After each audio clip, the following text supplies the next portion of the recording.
गुढीपाडव्याच्या हार्दिक हार्दिक शुभेच्छा. नमस्कार मंडळी, मी समीक्षा पिंपळकर, रायपुडीमध्ये आपलं स्वागत आहे. आज गुढीपाडवा आहे. आज आपण पुरणपोळ्या बनवूया. डाळ धुवून 10 मिनिट भिजत ठेवली ती. आता ती गॅसवरती शिजत घालते. नरम अशी डाळ शिजली पाहिजे, त्या प्रकारे आपण शिजवायची. वरती थोडंसं पाणी टाकून ठेवलं की जेणेकरून जे पाणी गरम होईल ते डाळीमध्ये घालायचं. आता ह्याच्यामध्ये मी जायफळ घातलंय, जायफळची पावडर होती ती. गूळ बारीक करून घेतलंय. आता हे एक डिश मैदा घेतला, थोडंसं चपातीचं पीठ, हळद, मीठ टाकून चपातीचं मैदा भिजून घ्यायचं. चांगलं नरम नरम असं भिजून घ्यायचं.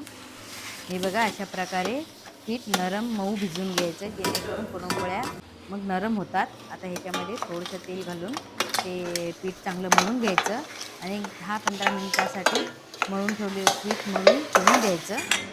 पिठाला नरमपणा येण्यासाठी पीठ ठेवून दिले 10 मिनिटासाठी. तोपर्यंत मी वेलची सोलून घेते. आता वेलची सोलून झाली, ती बारीक ठेचून घ्यायची, त्याची पावडर करून घ्यायची आणि ती पावडर आपण त्या डाळीमध्ये घालायची. ती डाळ आता ही बघा अशा प्रकारे अशा प्रकारे शिजवून घ्यायची आणि ती शिजलेली डाळ त्यातलं पाणी बाजूला काढून घ्यायचं.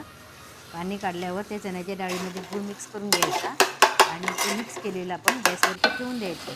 आणि काय होतं की मिक्स करून झाल्यावर गुळाला ते पाणी सुटतं, त्यामुळे चण्याची डाळ अजून नरमशीत होते. आणि मग त्याच्यामध्ये शेवटी आपण काय करायचं, ते वेलची पावडर टाकून घ्यायची. वेलची पावडर टाकून झाल्यावर दोन्ही एकत्र मिक्स करून घ्यायचं. मिक्स करून झालं की मग ते पुन्हा आपण एका चाळणीमध्ये काढून घ्यायचं आणि ते एका झाऱ्याने किंवा ग्लासाने वगैरे बारीक चांगलं वाटून घ्यायचं. असं म्हणजे हलवून घेतलं की ते चाळणीतून खाली बारीक पुरण पडतं. पुरण तर तयार झाले. आता आपण कटाची आमटी बनवूया. 1 चमचा तेल घातलं, त्याच्यामध्ये कढीपत्ता, लसूणची फोडणी घातली, त्याच्यात हळद, गरम मसाला आणि थोडंसं तिखट टाकले, 2 चमचा भाजका मसाला आणि जे आपण चण्याची डाळीचं पाणी काढलं होतं ते घातलं त्याच्यामध्ये आणि त्याच्यातच आपण जे पुरण तयार केलं होतं त्यातला 1 चमचा त्याच्यात टाकलं आणि थोडासा 1 चमचा वाटण तयार केलेलं घातलं. थोडंसं 3 कोकमं टाकली आणि मीठ चवीनुसार टाकले.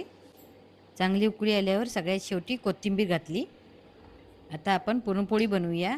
पीठ जे मळून ठेवलं होतं ते घेतले, त्यातला एक छोटासा गोळा घेतला, त्याच्यामध्ये जे पुरण तयार केलं होतं ते भरलं आणि आता त्याची मी पुरणपोळी लाटून घेते. तयार केलेल्या गोळ्याला मैदा चांगला दोन्ही बाजूनी लावून घ्यायचा.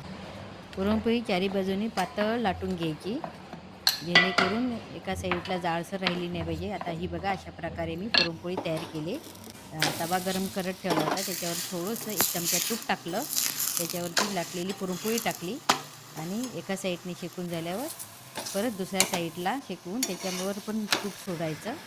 अशा प्रकारे ही पुरणपोळी तयार झालेली आहे. मी आता पुरणपोळी कटाची आमटीसोबत खाऊन बघते. खूप छान झालेली आहे पुरणपोळी, मस्त.